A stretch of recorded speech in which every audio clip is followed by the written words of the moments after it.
À La Réunion, on est 900 000, et 900 000 potentiellement impactés par un phénomène de manque lourd et par une déstabilisation de la paix sociale.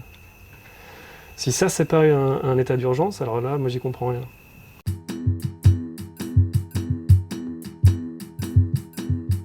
Bonsoir Christophe. Bonsoir Anouk. On s'était rencontrés il y a 1 an et demi pour faire un podcast sur le rapport du GIEC avec un œil réunionnais. Et aujourd'hui, il y a une nouvelle actu. Mais avant qu'on se lance, tu peux te représenter ? Oui, je suis Christophe Barbarini, je suis un citoyen, j'habite Saint-Pierre depuis maintenant plus de 15 ans. Et je suis très mobilisé sur la question de l'urgence climatique parce que je pense qu'à La Réunion, je sais qu'à La Réunion, on sera parmi les plus vite impactés par des phénomènes climatiques forts, qu'on dit extrêmes même, et du coup je consacre mon temps et mon énergie à essayer de dénouer la situation de la population réunionnaise comme je peux. J'ai appris qu'avec plusieurs associations, vous alliez porter plainte contre l'État pour mise en danger de la vie d'autrui. Oui. Tu peux m'en dire un peu plus ? Ça me semble énorme. Ah oui, c'est vrai que ça paraît énorme comme ça quand on le dit. En fait, par rapport à il y a 1 an et demi, quand on s'est rencontrés, où on s'est un petit peu raconté ce qu'il y avait dans le rapport du GIEC, et tu m'avais déjà demandé ce qu'avait entamé l'État pour prendre en considération ce rapport du GIEC, et où on en était par rapport à la vulnérabilité de l'île et de la population. En 1 an et demi, malheureusement, au fil de mes recherches et de mes apprentissages, je me suis rendu compte que l'État ne prenait pas vraiment acte de l'urgence telle qu'elle est décrite dans le rapport du GIEC, et qu'on continuait ici à La Réunion à développer l'île sur un modèle économique et touristique, alors que le rapport du GIEC nous dit que à une échelle très très rapide, on sera impacté par des phénomènes qui peuvent vraiment nous mettre en danger, tous. 2040, c'est ça ? C'est ce qui est dit dans le rapport du GIEC, 2040. Mais on se rend compte qu'en fait, depuis que ce rapport est sorti, il y a un phénomène d'emballement de l'augmentation de la température. Ça peut être encore plus rapide. Ça peut nous laisser penser que ça peut être plus rapide. Au mois de mars dernier, on a failli rencontrer le cyclone, c'était Freddy, qui était un cyclone qu'on appelle de catégorie 5. C'est un événement climatique extrême, c'est comme ça qu'il est décrit, avec des vents de plus de 300 km/h. Et ce type de cyclone et d'événement, s'il venait à nous toucher de plein fouet, alors il pourrait causer des dommages vraiment très très lourds, c'est ce que dit le rapport du GIEC, notamment sur tout ce qui est infrastructure et distribution des ressources fondamentales, comme l'eau et l'électricité. Donc si ce type de cyclone qui va être généré davantage à cause du phénomène de réchauffement climatique et se multiplie sur notre île, alors ce à quoi on peut s'attendre, c'est la destruction partielle, peut-être même totale, de notre réseau de distribution d'eau. D'accord, donc menace pour la vie d'autrui sur ce thème-là. C'est en ça que quand je dis nous, c'est des associations qui se sont jointes à la démarche sur la question de l'urgence climatique. Et aujourd'hui à La Réunion, oui, on peut estimer qu'on se trouve en situation de mise en danger de la vie. Mais des associations ont déjà attaqué l'État ? Ah oui, il y a plusieurs associations, ça s'est fait en métropole, ça s'est fait dans d'autres pays d'Europe. L'État français a déjà été condamné 3 fois jusqu'à aujourd'hui pour inaction climatique. Nous, on espère créer ce même type d'action contre l'inaction de l'État dans l'urgence climatique, parce que, en fait, on ne cherche pas nécessairement à gagner, mais ce qu'on cherche, c'est à faire avancer la question, et on cherche à faire enfin reconnaître à l'État que la Réunion, du fait de sa spécificité, de sa tropicalité et de la fragilité en fait, et de l'exposition aux phénomènes climatiques, on sera les premiers et les plus durement impactés. Et il faut que l'État aujourd'hui prenne ses responsabilités et accepte de déclarer un état d'urgence local, et qu'on agisse tous ensemble à la prévention de cet état d'urgence plutôt que de réfléchir à la continuation de ce modèle économique qui est en train de se développer et touristique, qui est un modèle, on va dire, court-termiste, qui s'appuie sur des intérêts, on va dire, financiers. Alors que nous, on n'est plus dans une situation où on peut espérer un essor financier réel, ou en tout cas sur un moyen terme. C'est que d'ici une quinzaine d'années, il se peut que toute la population de l'île soit vraiment mise en danger, en fait. Mise en danger de quelle façon ? C'est ce dont je te parlais, c'est le premier risque qui est mentionné dans le rapport du GIEC, c'est la fragilité des infrastructures. D'accord. De l'eau.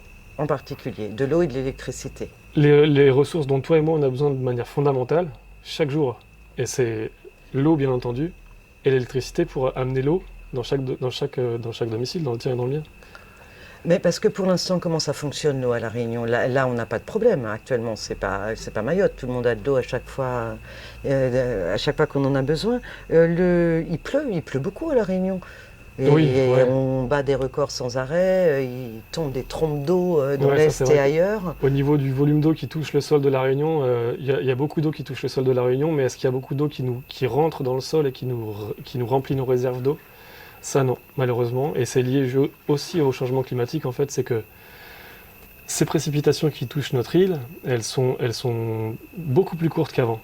Elles sont plus violentes et plus courtes. Il pleut beaucoup plus fort, et du fait qu'il pleuve beaucoup plus fort, bah, cette eau, elle ruisselle directement et elle ravine directement dans la mer. Elle n'a pas le temps, sur une pluie qui va être plus longue et plus continue, elle aura le temps d'infiltrer le sol et de remplir les nappes phréatiques dont on dépend. Mais ces nouvelles pluies qu'on connaît, elles sont tellement rapides qu'elles finissent directement à la mer, et on voit que nos niveaux de réserves phréatiques sont en train de drastiquement descendre de façon alarmante. Je ne suis pas le seul à m'alarmer, mais je sais qu'aussi à l'Office de l'eau, on s'inquiète un petit peu de ce niveau qui n'arrive pas à remonter. Et il y a aussi la qualité de l'eau à La Réunion qui malheureusement n'est plus ce qu'elle était, et l'État et la région s'étaient engagés à remettre tous les cours d'eau dans un état de santé, et ils n'ont pas atteint leurs objectifs de remise en état de santé satisfaisante de cours d'eau. Donc on a une pression phréatique, des cours d'eau qui sont en mauvaise santé biologique. On a un réseau d'eau qui fonctionne quand même.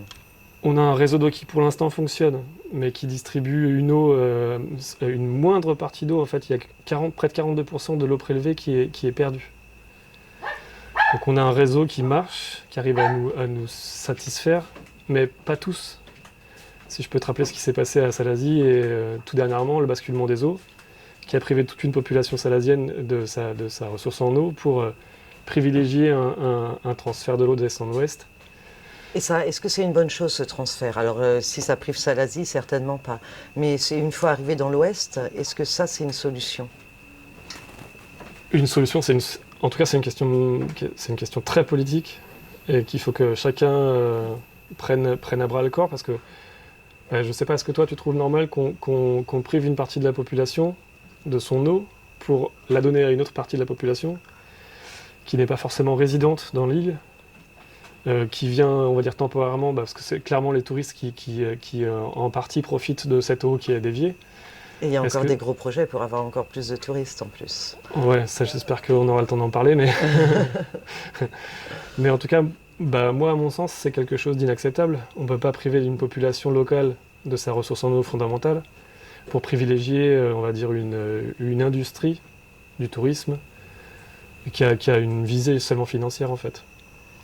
Et toutes ces retenues collinaires, là, ces grands bassins qu'on voit un petit peu au Tampon et ailleurs, est-ce que ça c'est une bonne solution, ou est-ce que ça va aussi priver nos nappes phréatiques d'un volume d'eau important? Alors, de ce que j'en sais, ces retenues collinaires qui sont en train de se monter ou sur lesquelles des communes sont en train de travailler, elles sont assez bien réfléchies, elles pourraient être utiles. Parce qu'elles sont faites, c'est pas comme les méga-bassines de métropole.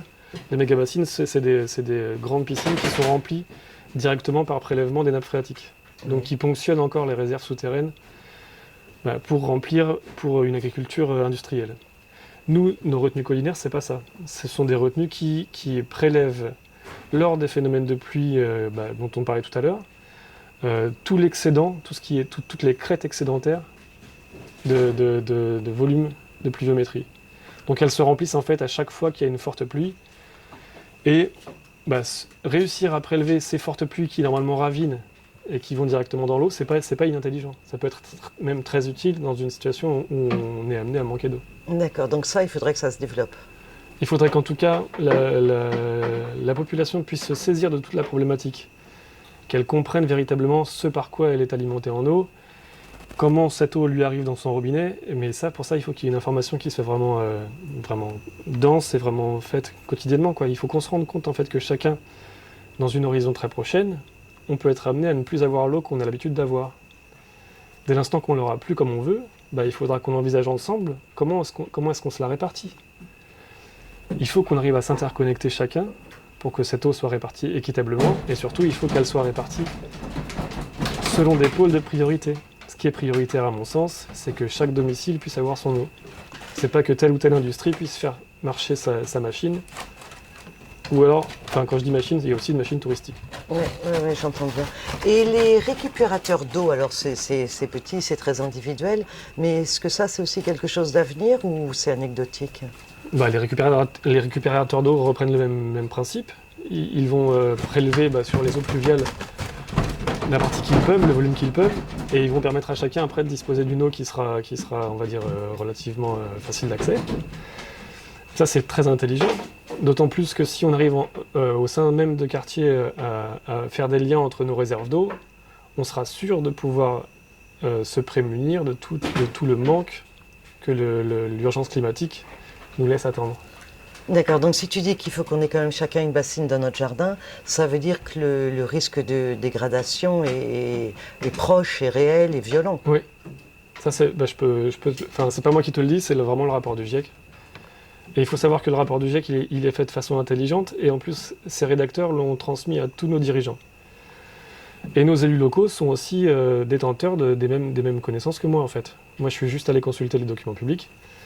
Et donc, tout le monde, depuis le février dernier, sait que tout le monde est en mesure de savoir qu'on se trouve dans cette situation d'urgence, avec la précarité sociale qui peut être sous-tendue par un manque d'eau. Pourquoi tu parles de précarité sociale ? Parce que le principal danger qu'on a, c'est la cassure des réseaux d'eau. Et le deuxième danger, qui est directement la conséquence du premier, c'est qu'au niveau social, dès l'instant que la population va manquer, il se peut qu'il y ait des tensions sociales qui se créent, et qu'entre individus, on se mette à se batailler pour aller prélever chez le voisin sa petite réserve d'eau. Et c'est même déjà dans les papiers du GIEC. Il y a, en fait, ce que je regrette, moi, dans ce que j'ai trouvé, comme information qui a été faite aux élus, c'est que quand on parle du réchauffement climatique et des conséquences du réchauffement climatique, on ne parle jamais des conséquences sociétales, des conséquences sociales et de la paix sociale. Alors que dans le rapport du GIEC, c'est vraiment un des phénomènes majeurs qui risque d'attaquer vraiment la paix sociale. Si, dès l'instant, c'est presque un réflexe, dès l'instant qu'on se retrouve en situation de manque, on va d'abord chercher chez son voisin. Si on arrive à chercher chez son voisin en bonne entente, si on s'est d'abord préparé à cette situation d'urgence, et qu'on s'est mis d'accord entre voisins, si jamais on manque d'eau, t'inquiète pas, c'est ce que fait la Réunion d'habitude. Après chaque cyclone, on est habitué à faire ça. Une main lave l'autre, on s'aide, on s'entraide, si tu manques, je vais t'aider. Seulement ce que l'État pour l'instant met en place, ne prend pas du tout cette direction-là. Pour l'instant, ce que l'État fait, c'est, on l'a vu dernièrement dans la loi des finances, l'État pour l'instant priorise l'augmentation des ressources au ministère des Armées.